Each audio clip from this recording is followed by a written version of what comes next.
Los constructores de la Edad Media. Historia, estructura y simbolismo del arte constructivo tradicional. Las asociaciones gremiales.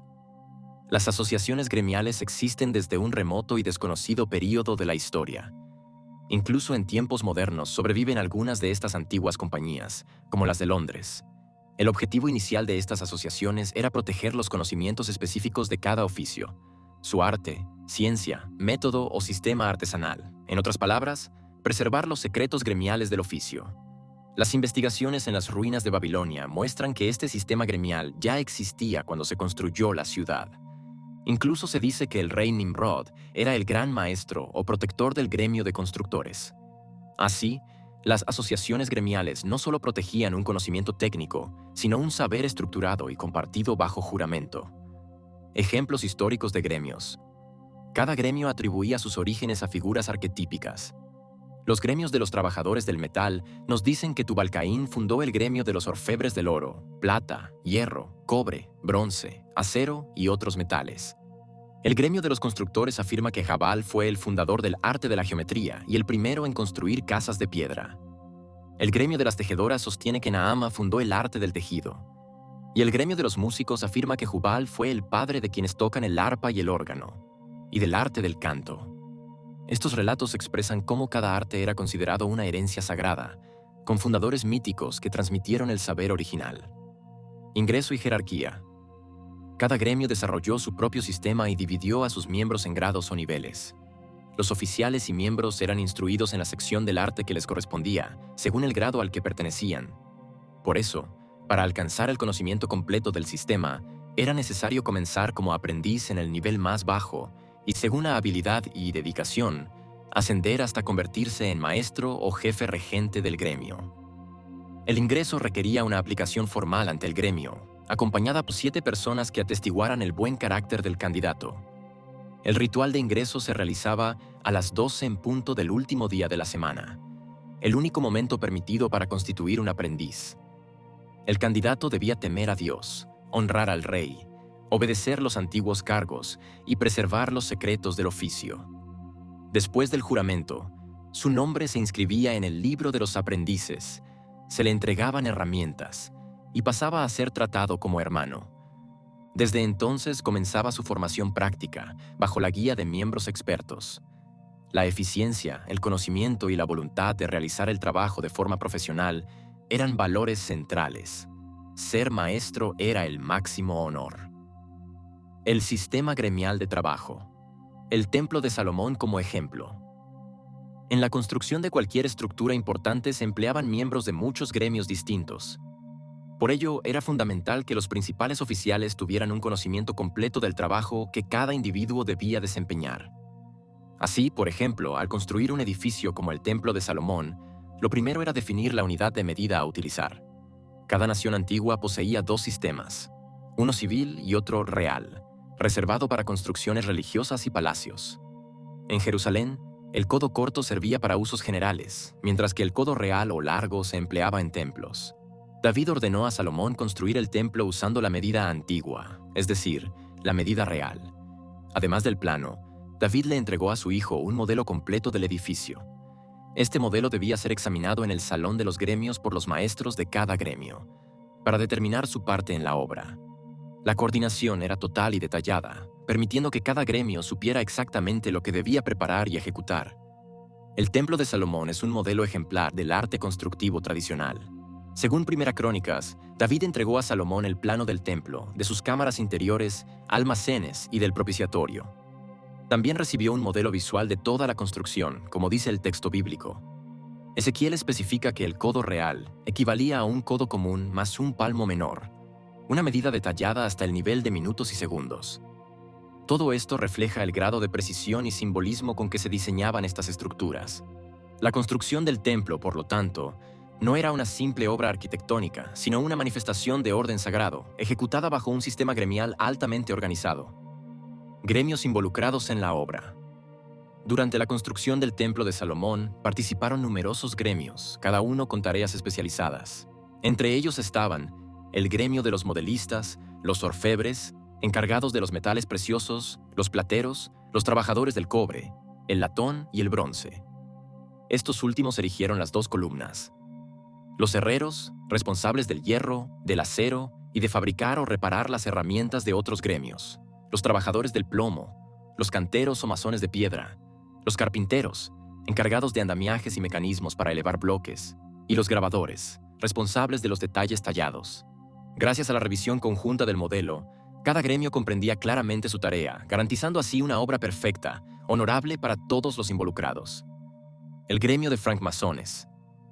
¿Qué era entonces el antiguo gremio operativo o compañía de los francmasones? La práctica del oficio del arte tectónico, es decir, la ciencia de la construcción de templos, estructuras importantes y del trabajo con piedra, según las antiguas usanzas del gremio. No se puede rastrear su origen ni identificar a un primer maestro organizador, pero sabemos que una de las primeras acciones fue la división del trabajo y de los hombres en grados y clases, lo que permitía que cada etapa se desarrollara con eficiencia.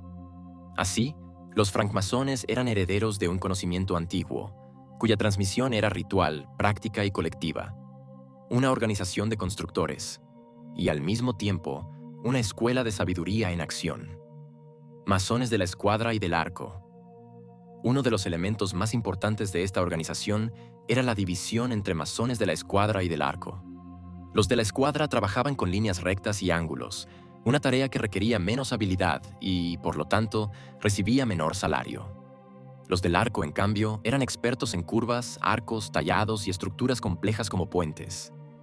Sus marcas se han hallado en los jardines colgantes de Babilonia. Estructuras cuadradas construidas en terrazas escalonadas, sostenidas por grandes arcos.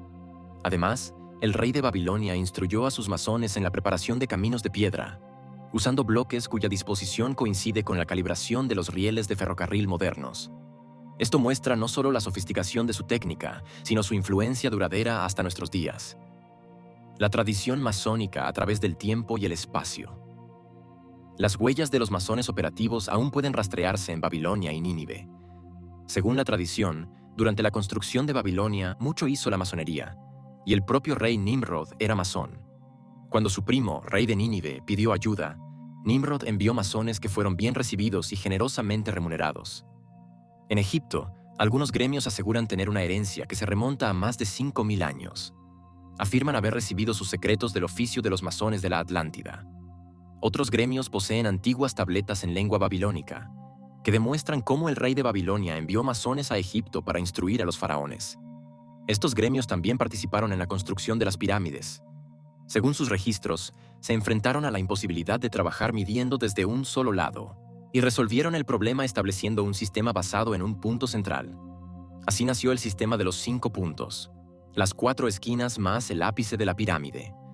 Todas las medidas partían del centro y se alineaban con una plomada central, una metodología que revela la profunda dimensión simbólica y geométrica de su trabajo. En Oriente también perduran gremios de francmasones operativos. En China, India y Persia existen tradiciones gremiales vivas con más de 5.000 años de continuidad. Sus rituales, usos y costumbres demuestran una sorprendente similitud con los practicados en Occidente. En particular, se registra cómo un gremio de masones judíos, acompañando al profeta Jeremías, viajó a Menfis y Asuán. Allí, acordaron con los gremios egipcios que el rey Salomón sería hecho miembro de la sociedad de francmasones por el faraón, entonces gran maestro masón de Egipto. Salomón pagó una gran suma para obtener los secretos gremiales y la técnica de construcción de templos. Estos vínculos revelan una red de transmisión del saber arquitectónico sagrado que unía a Oriente y Occidente. En Roma también existían gremios de masones operativos. Cuando los romanos llegaron a Britania en el año 52 a.C., trajeron consigo numerosos masones, quienes edificaron fuertes, murallas, puentes y caminos. Establecieron logias, como la de Ullesthorpe, en el cruce de Watling Street y Fosse Way.